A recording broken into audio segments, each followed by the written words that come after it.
안녕하세요. 정다운 사랑방에 오신 여러분 반갑습니다. 오늘은 40년간 시장에서 반찬 가게를 운영하며 혼자 아들을 의사로 키운 한 어머니의 이야기를 들려드리려고 합니다. 결혼식장에서 신랑의 어머니가 예고 없이 등장해 모든 하객들이 놀랐다는데요. 그 어머니가 그 자리에서 꺼낸 단 한마디에 결혼식장이 아수라장이 되었다고 합니다. 어떤 사연일까요? 영상 끝까지 함께 하시고 어머니의 용기 있는 결단에 응원의 댓글 부탁드립니다. 안녕하세요. 저는 대구시장에서 40년째 영잔의 맛반찬을 운영하고 있는 박영자입니다. 올해 68살이 되었네요. 몇 년 전 있었던 제 아들의 결혼식 이야기를 하기 전에 먼저 저의 지난 이야기를 들려드리고 싶습니다. 제가 겪은 일을 말씀드리다 보면 왜 그런 선택을 할 수밖에 없었는지 이해하실 수 있을 것 같습니다. 23살의 어린 나이에 남편을 잃고 홀로 되었던 그날이 아직도 선명하게 기억납니다. 당시 5살이었던 아들 민수를 데리고 시어머니 댁에서 나와야 했던 그 순간, 제가 할 수 있는 일이라곤 반찬 만드는 일밖에 없었습니다. 시어머니께서는 제가 재혼하라며 민수를 맡아주시겠다고 하셨지만 그럴 수는 없었습니다. 아이는 제 살점이었으니까요. 친정에서도 도움을 주겠다고 했지만 거절했습니다. 제 아이는 제가 키워야 했습니다. 대구 시장 구석의 작은 가게를 시작한 것이 그때였습니다. 보증금 50만 원에 월세 5만 원짜리 좁디 좁은 공간이었지만 그곳이 저와 민수의 새로운 시작이었습니다. 장사를 시작하기 위해 은행에서 대출을 받으려 했지만 철저히 거절당했습니다. 친정어머니께서 평생 모아두신 비상금 100만 원을 몰래 저에게 주셨고, 그렇게 영잔의 맛반찬이 시작되었습니다. 처음에는 정말 힘들었습니다. 장사 경험도 없었고 반찬 만드는 일도 서툴렀습니다. 음식이 많이 남아 울면서 버린 날도 있었고, 장사가 안 돼서 끼니를 걸러가며 일한 날도 많았습니다. 하지만 포기할 수는 없었습니다. 민수의 맑은 눈망울을 볼 때마다 더 힘을 내야 했습니다. 새벽 4시에 일어나 시장에서 재료를 사고 밤 10시까지 가게를 열었습니다. 민수는 가게 한켠에서 혼자 숙제를 하고 밥도 혼자 먹어야 했습니다. 시장 상인들은 처음엔 저를 무시했습니다. 젊은 과부라고 수군거렸고 장사 미천도 없으면서 무슨 장사냐며 비웃었습니다. 하지만 저는 매일같이 나와 손님들께 정성을 다했습니다. 그렇게 하루하루를 버티다 보니 단골 손님이 하나둘 생기기 시작했습니다. 제 고추장아찌를 맛있게 드시고 다음날 친구를 데려오시는 분들이 늘어났고, 김치를 사가신 손님이 반찬 전체를 주문하시는 일도 잦아졌습니다. 매일 민수를 데리고 시장에 나가 장사를 했습니다. 어린아이를 데리고 하는 장사라 더 힘들었지만 다행히 시장 안에는 민수를 돌봐주시는 분들이 하나둘 생기기 시작했습니다. 생선 가게 할머니께서는 지나가다 민수에게 과자를 쥐어주셨고, 건어물 파시는 아주머니는 틈틈이 민수를 봐주시기도 했습니다. 하루는 피곤해 지친 제 등에 엎혀있던 민수가 엄마, 나 아빠 보고 싶어. 라고 말하는데 가슴이 찢어지는 것 같았습니다. 그날 밤 이불 속에서 얼마나 울었는지 모릅니다. 하지만 다음 날도 어김없이 새벽에 일어나 장사를 나갔습니다.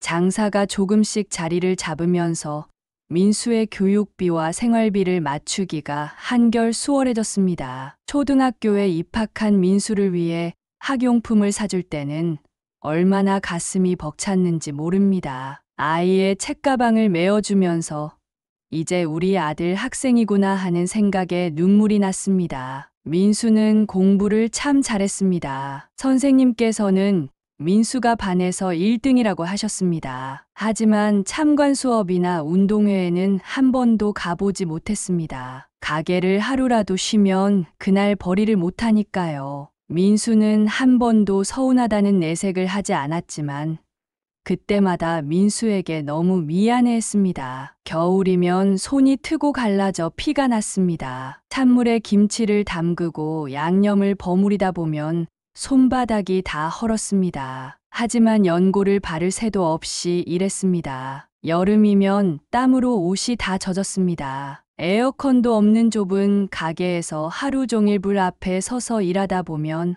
어지러워서 쓰러질 것 같았습니다. 하지만 민수의 학원비를 생각하며 버텼습니다. 명절이면 일이 더 많아졌습니다. 3일 전부터 밤을 새워가며 주문을 받았습니다. 다른 아이들은 모두 새 옷을 입고 친척 집에 놀러 가는데 민수는 가게 한 구석에서 책을 보고 있어야 했습니다. 그런 아들을 볼 때마다 마음이 아팠지만 돈을 벌어야 했습니다. 아픈 것도 참았습니다. 감기가 걸려도 약 한 번 제대로 먹을 시간이 없었습니다. 열이 나도 일을 해야 했고 머리가 아파도 버텨야 했습니다. 병원은 사치였습니다. 아플 시간도 쉴 시간도 없었습니다. 그래도 민수가 커가는 모습을 보면 힘이 났습니다. 학교에서 상을 타오면 온종일 힘든 줄 모르고 일했습니다. 민수의 웃는 얼굴을 보면 모든 고생이 눈 녹듯이 사라졌습니다. 이 아이만큼은 고생시키지 말아야지 하는 생각으로 하루하루를 버텼습니다. 민수가 중학교에 들어갈 무렵 우리 가게는 시장에서 제법 소문난 반찬 가게가 되어 있었습니다. 주말이면 줄을 서서 기다리시는 손님들도 생겼고 단체 주문도 들어오기 시작했습니다. 그만큼 일은 더 많아졌지만 민수의 교육비를 걱정하지 않아도 된다는 생각에 더 열심히 일했습니다. 중학교 2학년 어느 날이었습니다. 민수가 의사가 되고 싶다고 말하더군요. 그 말을 듣는 순간 온몸에 전율이 흘렀습니다. 가난한 환자들을 도와주는 의사가 되고 싶다는 아들의 말에 눈물이 났지만 애써 참았습니다. 의대 공부에는 많은 돈이 필요했습니다. 학원비도 비쌌고 참고서도 산더미처럼 필요했습니다. 하지만 단 한 번도 민수에게 그만하자란 말을 하지 않았습니다. 대신 더 일찍 일어나고 더 늦게 문을 닫았습니다. 주문이 많은 날은 밤을 새우기도 했습니다. 고등학교에 입학하고 나서는 민수의 얼굴 보기가 더 힘들어졌습니다. 새벽에 학교에 가고 밤늦게 학원에서 돌아왔습니다. 하루에 2끼는 도시락을 싸줬는데 그마저도 제대로 먹었는지 걱정이었습니다. 매일 밤 도시락을 싸면서 오늘은 꼭 다 먹고 오겠지 하는 마음으로 정성을 다했습니다. 입시 준비 기간에는 더 마음이 쓰였습니다. 다른 아이들은 재수학원도 가고 과외도 받는다는데 우리 민수는 혼자서 공부해야 했습니다. 밤늦게까지 공부하는 아들 방에 불이 켜져 있을 때면 간식을 들고 가서 문 앞에 놓아두곤 했습니다. 수능날 시장 상인들이 다들 응원해 주셨습니다. 반찬을 사러 오시는 단골 손님들마다 사장님 아들도 오늘 시험 잘 볼 거예요 하면서 파이팅을 외쳐주셨습니다. 그날은 일찍 문을 닫고 절에 가서 밤늦게까지 불공을 드렸습니다. 합격 발표 날 경북대학교 의과대학 합격자 명단에서 민수의 이름을 발견했을 때 그 기쁨은 말로 표현할 수 없었습니다. 시장 상인들과 함께 울고 웃으며 그 기쁨을 나눴습니다. 평생 잊지 못할 순간이었습니다. 하지만 기쁨도 잠시 의대 등록금이라는 새로운 산이 눈앞에 있었습니다. 은행 대출도 받고 적금도 깨고 밤낮으로 일했습니다. 명절에도 쉬지 않고 일했고 병원에 갈 시간도 아끼며 돈을 모았습니다. 그렇게 6년의 의대 생활을 뒷바라지했습니다. 민수는 공부 잘하는 것으로 소문이 났습니다. 교수님들께서도 칭찬이 자자했다고 합니다. 그 소식을 들을 때마다 제 가슴은 뿌듯함으로 가득 찼습니다. 모든 고생이 눈 녹듯 사라지는 순간들이었습니다. 민수가 의사가 되고 대학교 병원 정형외과에 입사했다는 소식을 들었을 때 저는 시장 바닥에 주저앉아 울고 말았습니다. 제 아들이 그 어린 시절 가게 구석에서 공부하던 그 아이가 정말 의사가 되었다는 게 믿기지 않았습니다. 시장 상인들도 함께 축하해 주셨고 단골 손님들도 기뻐해 주셨습니다. 처음 흰 가운을 입은 민수의 모습을 봤을 때는 눈물이 멈추지 않았습니다. 병원 로비에서 민수를 기다리다가 흰 가운을 입고 걸어오는 모습을 보는데 그 순간 지난 30년의 세월이 주마등처럼 스쳐 지나갔습니다. 새벽부터 밤늦게까지 일하며 고생했던 날들, 아파도 참고 일했던 시간들이 모두 보상받는 것 같았습니다. 민수는 병원에서도 인정받는 의사가 되었습니다. 환자들이 민수 선생님을 찾는다는 이야기를 들을 때마다 가슴이 벅찼습니다. 특히 가난한 환자들에게 친절하게 대한다는 소문을 들을 때면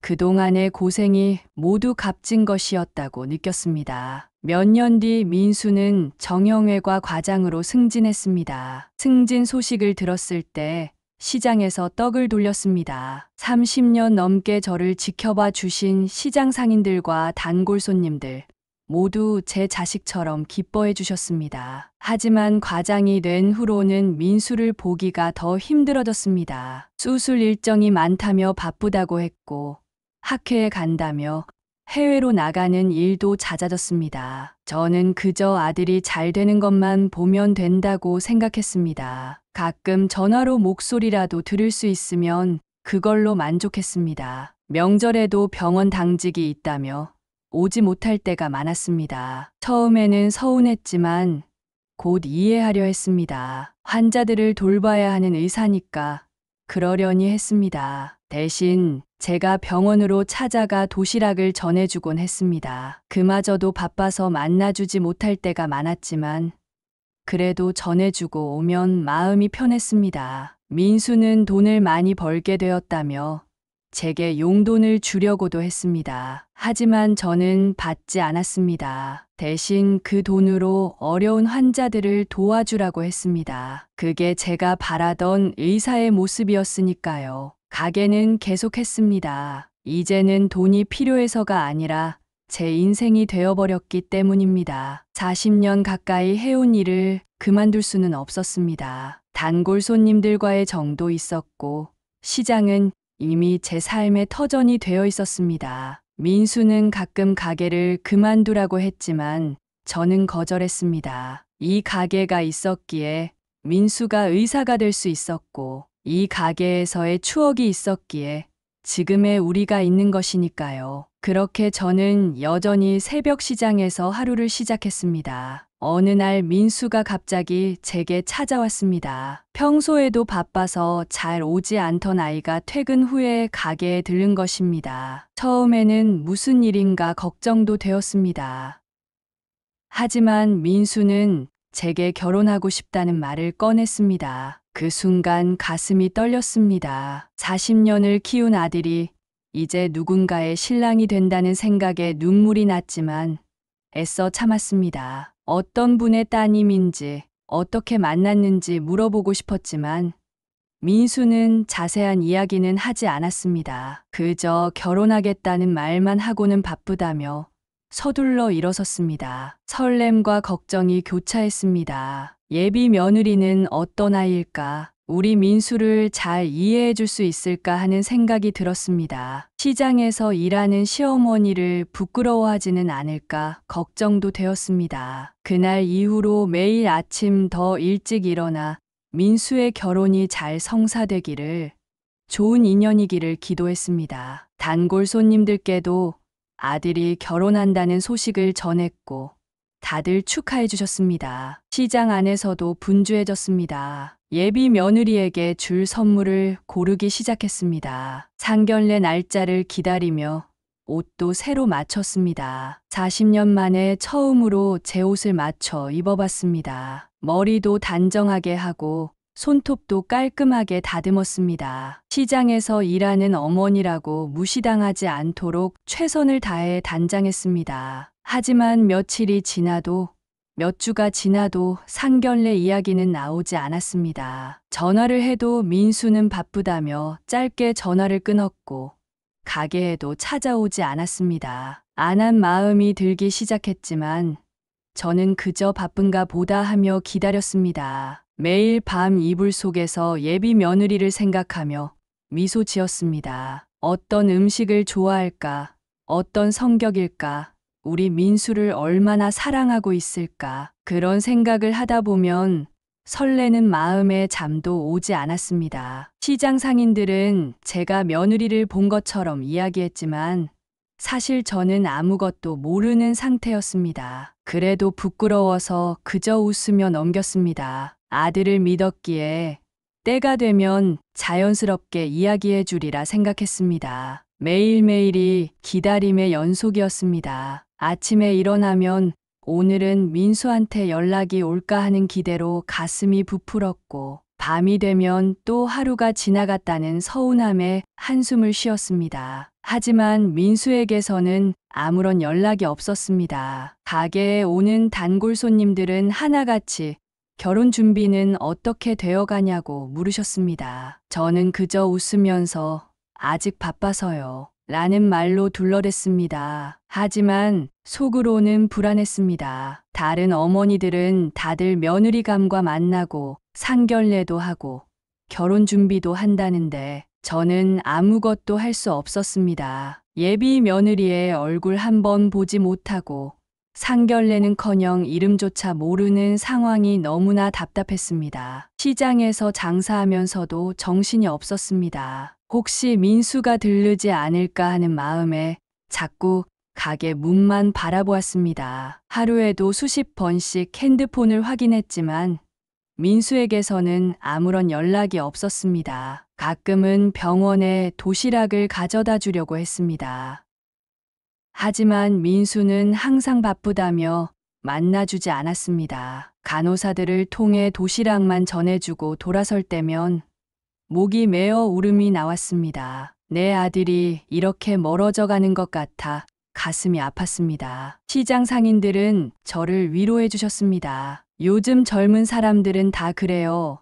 바빠서 그럴 거예요 하시면서요. 하지만 저는 알았습니다. 뭔가 이상하다는 것을. 결혼한다던 아들이 이렇게까지 연락을 피하는 것이 정상은 아니라는 것을. 몇 달이 그렇게 지나갔습니다. 봄이 가고 여름이 오고 가을이 되어도 상견례 이야기는 꺼내지도 못했습니다. 민수는 점점 더 바빠졌고 전화 통화도 더욱 어려워졌습니다. 가게 일을 하면서도 마음이 무거웠고 밤에는 잠도 제대로 이루지 못했습니다. 시장에서 맞이하는 아침이 점점 더 무거워졌습니다. 예전에는 희망으로 가득했던 새벽 준비가 이제는 두려움으로 가득했습니다. 오늘은 또 어떤 핑계로 하루를 보내야 할지, 단골 손님들의 물음에 어떻게 답해야 할지, 그렇게 하루하루가 지나가는 동안 제 마음속에는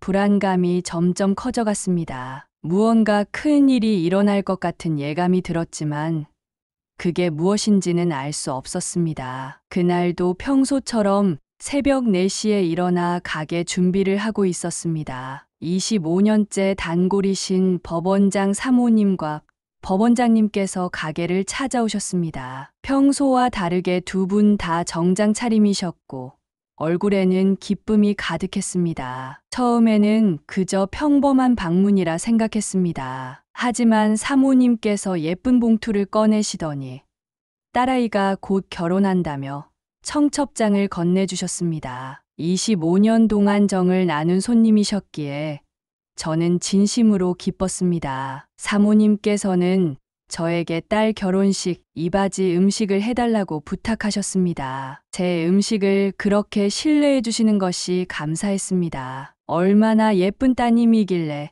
이렇게 기뻐하시나 싶어 청첩장을 펼쳐보려는 순간 사모님께서 식사 초대까지 해주셨습니다. 그 자리에서 바로 답을 못 드렸습니다. 가게 일이 바빠서 망설여졌기 때문입니다. 하지만 사모님께서 계속 권하시는 바람에 결국 승낙을 하고 말았습니다. 25년 단골 손님의 정성스러운 초대를 계속 거절할 수는 없었습니다. 두 분이 가신 후에야 청첩장을 자세히 볼 수 있었습니다. 봉투를 열자마자 제 눈을 의심했습니다. 신랑 이름이 박민수였기 때문입니다. 순간 온몸에 전율이 흘렀습니다. 하지만 동명이인이겠거니 하며 다시 한번 자세히 보았습니다. 그런데 양가 부모님 란을 보는 순간 제 다리에 힘이 풀려버렸습니다. 신부 측 부모님 성함은 법원장님 내외분 이름이 적혀 있었는데 신랑 측 부모님 란은 비어 있었습니다. 청첩장을 들고 있는 제 손이 떨렸습니다. 25년간 제 반찬을 사가시던 분들의 따님과 제 아들이 결혼한다는 사실도 믿기지 않았지만 더 큰 충격은 부모님 란이 비어 있다는 것이었습니다. 그 자리에 주저앉아 한참을 울었습니다. 40년간 하루도 쉬지 않고 일하며 키운 아들이 저를 어머니로 인정하지 않는다는 사실이 너무나 고통스러웠습니다. 시장 상인들이 달려와 저를 일으켜 세우고 위로해 주셨지만 제 마음속 상처는 더욱 깊어만 갔습니다. 그날 하루 종일 멍하니 가게에 앉아 있었습니다. 손님이 오셔도 제대로 응대하지 못했고 음식도 제대로 만들지 못했습니다. 머릿속에서는 계속해서 왜? 라는 물음만 맴돌았습니다. 저녁이 되어서야 정신을 차렸습니다. 이대로 있을 순 없다는 생각이 들었습니다. 무언가 조치를 취해야 했습니다. 하지만 그게 무엇인지, 어떻게 해야 할지 막막했습니다. 청첩장을 받고 이틀 동안은 아무것도 할 수 없었습니다. 가게도 문을 닫았고 전화도 받지 않았습니다. 그저 이불 속에 누워 하염없이 눈물만 흘렸습니다. 40년을 키운 아들이 저를 부정한다는 사실이 믿기지 않았습니다. 시장 상인들은 계속해서 저를 찾아왔습니다. 문을 두드리고 전화도 하셨지만 저는 아무도 만나고 싶지 않았습니다. 단골 손님들의 안부 전화도 받지 않았습니다. 세상 전체가 원망스러웠고 모든 것이 부끄러웠습니다. 청첩장을 보면 볼수록 더 많은 의문이 들었습니다. 우리 민수가 어떻게 법원장님 따님을 만났는지, 언제부터 만났는지, 왜 저를 속였는지, 수십 년간 단골이셨던 분들인데 어떻게 이런 일이 있을 수 있는지 이해할 수 없었습니다. 사흘째 되는 날 결심을 했습니다. 더 이상 이렇게 있을 순 없다는 생각이 들었습니다. 가게 문을 열고 나왔습니다. 하지만 이전처럼 일할 순 없었습니다. 손에 칼을 잡으면 자꾸만 떨렸고 음식을 만들다가도 눈물이 났습니다. 시장 상인들은 제 사정을 알고는 많이 도와주셨습니다. 반찬을 대신 만들어주시기도 하고 가게를 봐주시기도 했습니다. 하지만 그런 관심조차 부담스러웠습니다. 모든 게 죄송하고 부끄러웠습니다. 청첩장에 적힌 날짜를 보며 마음을 다잡았습니다. 아직 시간이 있었습니다. 그동안 어떻게 해야 할지, 어떤 선택을 해야 할지 고민해야 했습니다. 하지만 솔직히 말씀드리면 그때는 이미 제 마음속에 결심이 서 있었는지도 모릅니다. 40년을 장사하면서 단 하루도 쉬지 않았던 제가 처음으로 긴 휴식을 가졌습니다. 그 시간 동안 저는 제 인생을 돌아보았고 앞으로 해야 할 일을 계획했습니다. 더 이상 도망칠 수는 없었으니까요. 처음에는 정말 동명이인이길 바라는 마음뿐이었습니다. 우리나라에 박민수라는 이름이 흔하지 않나, 다른 정형외과 의사일 수도 있지 않나 하는 생각으로 스스로를 위로했습니다. 하지만 마음 한구석에서는 이미 진실을 알고 있었는지도 모릅니다. 며칠 동안 밤잠을 설치며 고민했습니다. 직접 민수에게 물어볼까도 생각했지만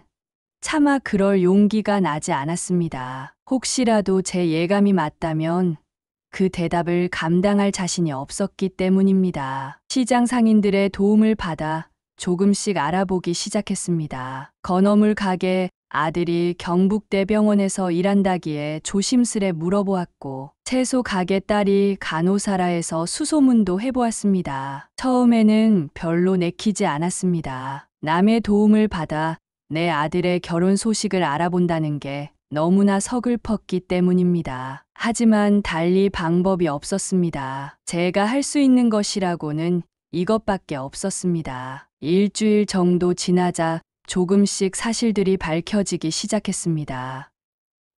약국 주인 아저씨는 민수가 비싼 외제차를 타고 법원장님 따님과 데이트하는 것을 보았다고도 했습니다. 모든 정황이 제 아들 민수였음을 가리키고 있었습니다. 하지만 저는 여전히 마지막까지 희망의 끈을 놓지 않으려 했습니다. 어쩌면 다른 박민수일 수도 있다고, 제발 그랬으면 좋겠다고 간절히 기도했습니다. 밤마다 불면에 시달렸습니다. 잠이 오지 않아 새벽녘까지 시장 골목을 돌아다녔습니다. 그러다 문득 민수가 어릴 때 이 골목에서 뛰어놀던 모습이 떠올라 한참을 서서 울기도 했습니다. 날이 갈수록 진실이 드러나는 것이 두려웠습니다. 하지만 이제 더 이상 피할 수는 없었습니다. 제 아들이 제가 그토록 사랑하고 자랑스러워했던 민수가 저를 부정하고 있다는 사실을 받아들여야만 했습니다. 어떤 날은 분노가 치밀어 올랐고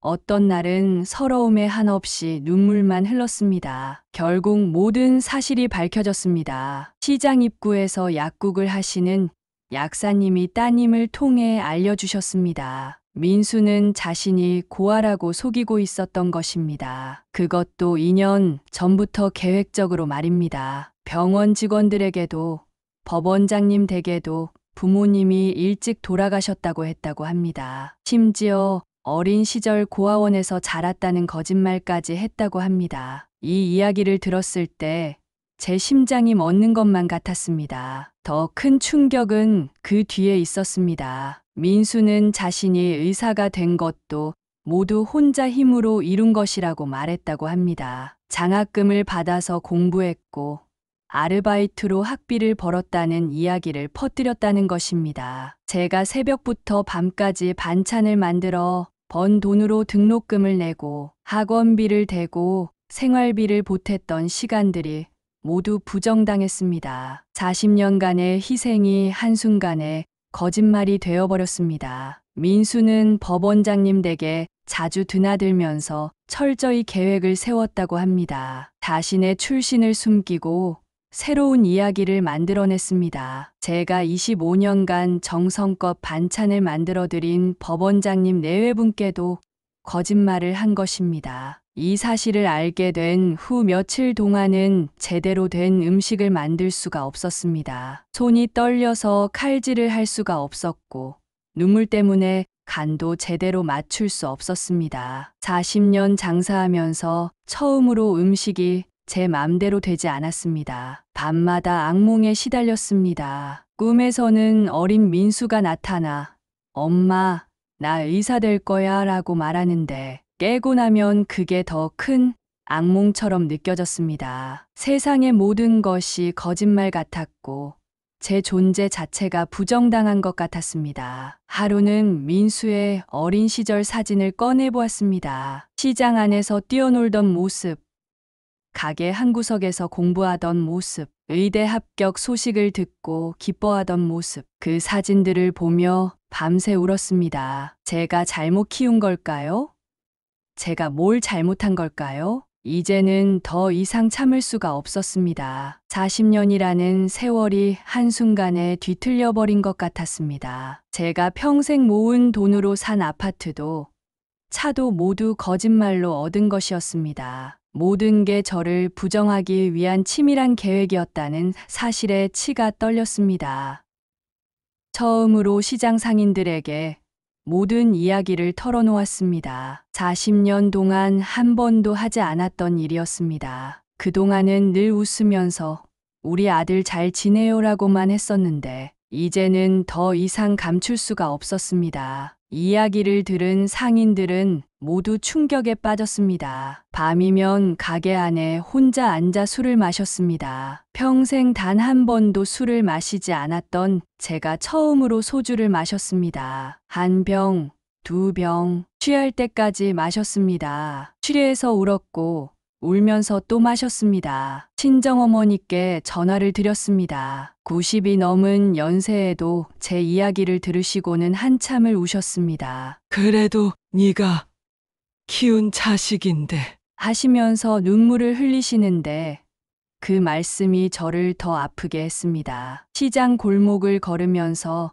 민수의 어린 시절을 떠올렸습니다. 이 골목에서 뛰어다니던 모습, 반찬 심부름을 하던 모습, 장사가 잘 될 때마다 좋아하던 모습, 그 추억들이 이제는 모두 칼이 되어 제 가슴을 찔렀습니다. 어느 날은 병원 앞까지 갔습니다. 멀리서 민수가 고급 승용차를 타고 나가는 모습을 보았습니다. 깔끔한 양복 차림에 자신감 넘치는 발걸음, 그 모습을 보니 더욱 서러웠습니다. 제가 키운 아들이 저를 이렇게 부정하다니. 친척들에게도 연락을 했습니다. 결혼식 날 필요할 것 같았습니다. 처음에는 말씀드리기가 부끄러웠지만 이제는 당당히 밝혀야 할 진실이었습니다. 모두들 분노하셨고 결혼식 날 함께 가겠다고 하셨습니다. 이제 더 이상 슬퍼할 시간이 없었습니다. 분노와 배신감은 이제 차가운 결심이 되어 제 가슴에 자리 잡았습니다. 결혼식 날 모든 것을 밝히리라 다짐했습니다. 결혼식 날이 밝았습니다. 평생 처음으로 미용실에서 머리를 했고 정장도 새로 맞췄습니다. 시장에서 일하는 어머니가 아닌 의사의 어머니로서 당당하게 가고 싶었습니다. 40년간 장사하며 고생한 티를 감추고 싶진 않았지만 적어도 단정하게는 보이고 싶었습니다. 친정어머니와 동생들, 사촌들까지 모두 모였습니다. 아침 일찍부터 저희 가게에 모여 정장을 매만졌습니다. 모두들 제 편이 되어주신다는 게 얼마나 감사했는지 모릅니다. 결혼식장으로 가는 차 안에서 제 인생이 주마등처럼 스쳐 지나갔습니다. 23살에 홀로 되어 시작한 반찬 가게, 민수를 업고 장사하던 날들, 의대 합격 소식을 들었을 때의 기쁨, 첫 의사가운을 입은 날의 자부심, 그 모든 순간들이 눈앞을 스쳐 지나갔습니다. 웨딩홀 주차장에 도착했을 때 처음으로 망설임이 들었습니다. 이렇게 하는 것이 과연 옳은 일일까? 내 아들의 결혼식을 망치는 게 될 텐데 하는 생각이 들었습니다. 하지만 이내 마음을 다잡았습니다. 이것은 결혼식을 망치려는 게 아니라 진실을 밝히려는 것이었으니까요. 하객들이 335 모여있는 웨딩홀 로비에서 잠시 서성였습니다. 40년 전 이 자리에 서 있던 제 모습이 떠올랐습니다. 그때는 혼자였지만 이제는 가족들이 함께 있었습니다. 더 이상 두렵지 않았습니다. 식장 입구에서 잠시 멈춰 섰습니다. 안에서는 클래식 음악이 흐르고 있었고 하객들의 웅성거림이 들렸습니다. 제 심장은 마구 뛰고 있었지만 이상하게도 마음은 평온했습니다. 이제는 모든 것을 바로잡을 때라는 걸 알았기 때문입니다. 시계를 보니 결혼식 시작 30분 전이었습니다. 친척들과 눈빛을 교환했습니다. 모두들 굳은 결심이 담긴 표정이었습니다. 이제는 돌이킬 수 없다는 것을 알았습니다. 하지만 그것이 제가 선택할 수 있는 유일한 길이었습니다. 평생 단 한 번도 해보지 않은 용기 있는 행동을 하려고 합니다. 이제 더 이상 숨기고 싶지 않았습니다. 저는 시장에서 반찬을 파는 것이 부끄럽지 않았고 제 아들이 의사가 된 것도 자랑스러웠습니다. 단지 그 아들이 저를 부정한다는 사실이 너무나 가슴 아팠을 뿐입니다. 식장 문을 열자 웨딩 마치가 울려 퍼지고 있었습니다. 신랑 입장이 시작되려는 찰나였습니다. 민수가 긴장된 얼굴로 제단 앞에 서는 순간 제 발걸음이 움직이기 시작했습니다. 양가 하객들로 가득 찬 통로 사이로 천천히 걸어갔습니다. 처음에는 아무도 눈치채지 못했습니다. 그저 늦게 도착한 하객인 줄로만 알았겠죠. 하지만 제가 통로 중앙에 멈춰 서자 하나 둘씩 고개를 돌리기 시작했습니다. 민수야, 떨리는 목소리로 아들의 이름을 불렀습니다. 민수는 그제야 제 쪽을 향해 고개를 돌렸고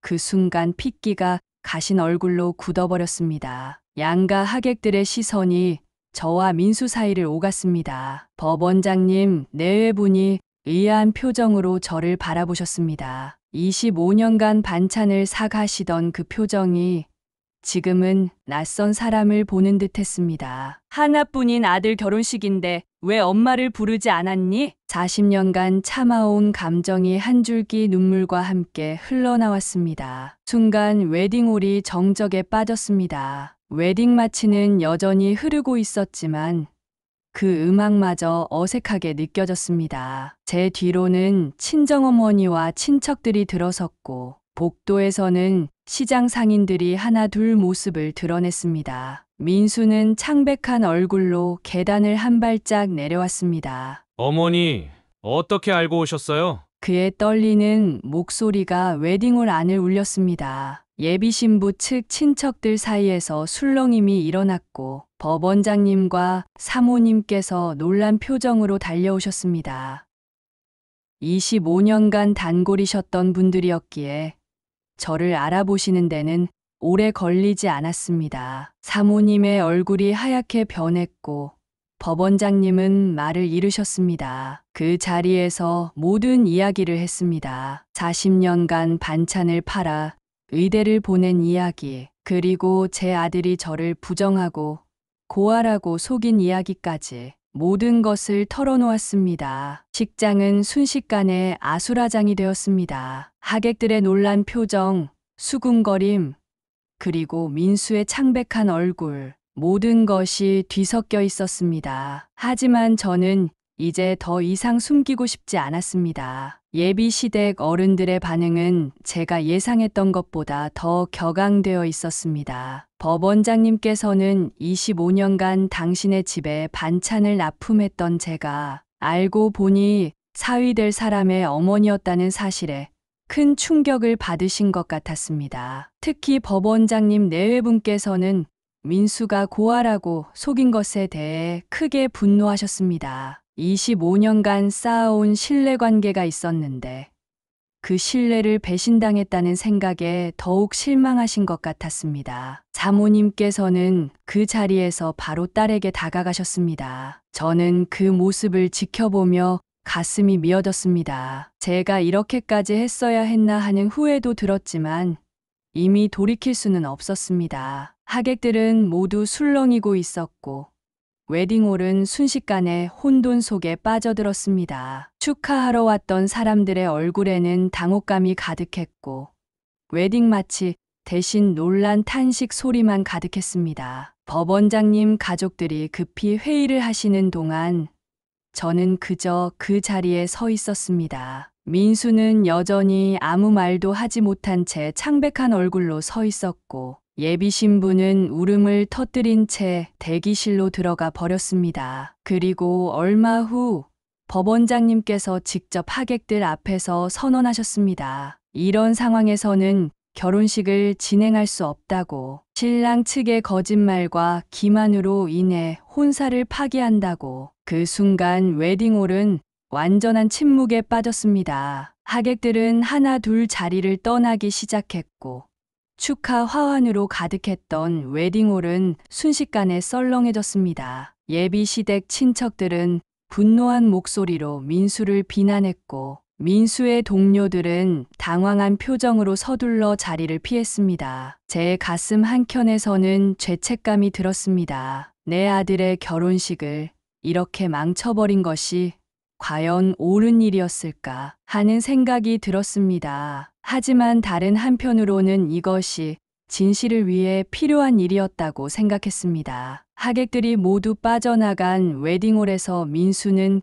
그제야 제게 다가왔습니다. 어머니, 죄송합니다. 떨리는 목소리로 이 한마디를 하고는 고개를 푹 숙였습니다. 하지만 저는 아무 말도 할 수 없었습니다. 40년이라는 세월 동안 그토록 사랑했던 아들이었지만 이제는 그저 먼 산을 보듯 보고만 있었습니다. 민수는 그대로 고개를 숙인 채 웨딩홀을 빠져나갔고 저는 그의 뒷모습을 마지막으로 다시는 보지 못했습니다. 결혼식이 파행된 그날 이후 민수는 병원에서도 휴직계를 내고 잠적했다고 합니다. 저는 다시 시장으로 돌아왔습니다. 40년간 그래왔듯이 아침 일찍 가게 문을 열고 반찬을 만들기 시작했습니다. 민수가 언젠가 다시 찾아올지도 모릅니다. 하지만 저는 이제 기다리지 않기로 했습니다. 40년을 바쳐 키운 아들이었지만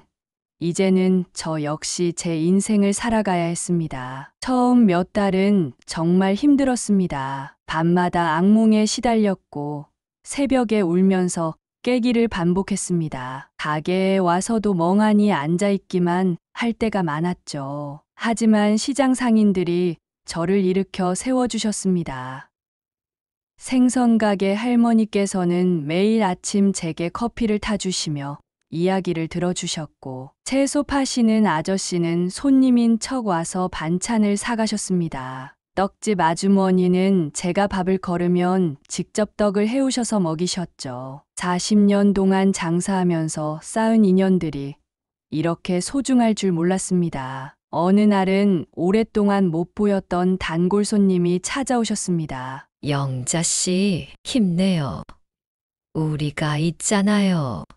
그 한마디에 처음으로 마음이 따뜻해지는 걸 느꼈습니다. 조금씩 변화가 시작됐습니다. 더 이상 민수 생각에 잠 못 이루는 밤이 줄어들었고, 가게에서도 예전처럼 활기차게 일할 수 있게 됐습니다. 새로운 반찬 메뉴도 연구하기 시작했고, 단골 손님들의 입맛에 맞춰 조금씩 레시피도 바꿔보았습니다. 무엇보다 큰 변화는 제 자신을 바라보는 시선이었습니다. 더 이상 민수 어머니가 아닌 영자네 맛반찬 주인장으로 살아가는 법을 배웠습니다. 처음으로 제 모습을 찍어 가게 앞에 걸어두었고, 손님들이 영자 씨라고 부를 때마다 당당히 웃으며 답하게 되었습니다. 가끔 밤에 혼자 있으면 민수의 어린 시절 사진을 보게 됩니다. 하지만 이제는 그 사진을 보며 울지 않습니다. 그저 지나간 날들의 한 페이지로 받아들이게 되었습니다. 시장에서는